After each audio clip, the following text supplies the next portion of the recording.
बिस्मिल्लाहिर्रहमानिर्रहीम। अस्सलाम वालेकुम दोस्तों, मैं आज आपको एक भूतिया इम्तिहान हाल की कहानी सुनाने लगा हूँ। आपने वीडियो को लाजमी एंड तक देखना है। रात का वक्त था, हवा में अजब सी सर्दी और सनसनाहट थी। कॉलेज की पुरानी इमारत के इम्तिहान हाल में रोशनी की मध्यम जर्दियाँ एक अजीब सी खौफनाक फिजा बना रही थीं। इसके हाल के बारे में कई कहानियाँ मशहूर थीं, लेकिन तलबा इन्हें सिर्फ वहम समझकर नज़रअंदाज कर देते थे। कहा जाता था कि कई साल पहले एक ज़हीन मगर परेशान हाल तालिब इल्म ज़ुबैर ने इम्तिहान में फ़ेल होने के खौफ से इसी हाल में अपनी जान ले ली थी, और तब से यहाँ अजीब व गरीब वाक़यात रूनुमा होते रहे थे। मगर ये सब महज अफवाहें समझी जाती थीं, कम अज़ कम आज रात तक। ये एक गैर मामूली रात थी, क्योंकि कॉलेज इंतज़ामिया ने कुछ तकनीकी वजूहात की बिना पर इम्तिहान रात के वक्त मुनअक़िद करने का फ़ैसला किया था। तमाम तलबा अपनी कापियों और कलम के साथ अपनी अपनी नशिस्तों पर बैठ चुके थे। प्रोफेसर फ़ारूक, जो एक सख्त गिर उस्ताद माने जाते थे, हाल के दरमियान खड़े होकर इम्तिहानी पर्चे तकसीम कर रहे थे। घड़ी ने 12 बजने का ऐलान किया और इम्तिहान शुरू हो गया। हाल में मुकम्मल खामोशी छा गई। तलबा सवालात हल करने में मसरूफ़ थे, जब अचानक एक सर्द हवा का झोंका हाल के अंदर दौड़ गया। हालांकि खिड़कियां और दरवाजे बंद थे।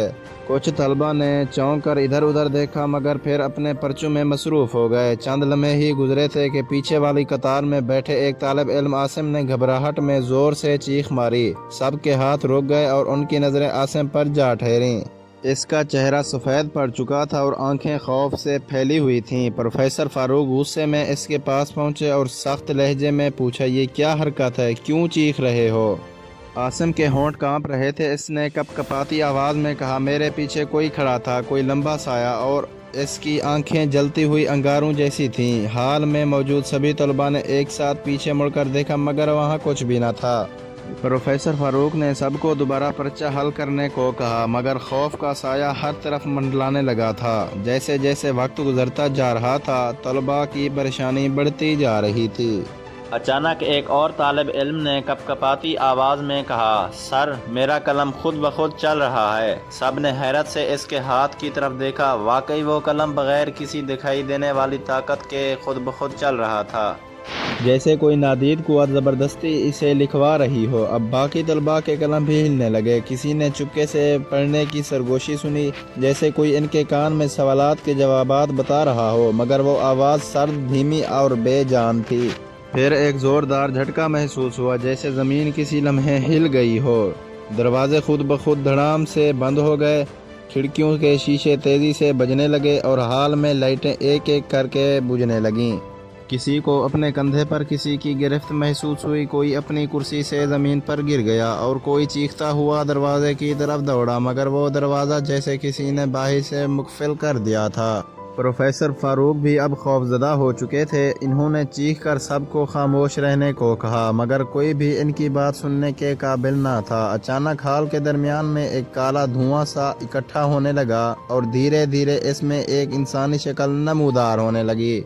वो चेहरा धुंधला मगर वाज़ेह था। आंखें सुर्ख अंगारों की तरह धुक रही थीं। इसके होंठ आहिस्ता आहिस्ता हिलने लगे और एक खौफनाक सरगोशी जैसी आवाज़ गूंजी, ये हाल मेरी जगह है, मैंने यहाँ अपनी जान ली थी, अब तुम सब भी यहीं रहोगे।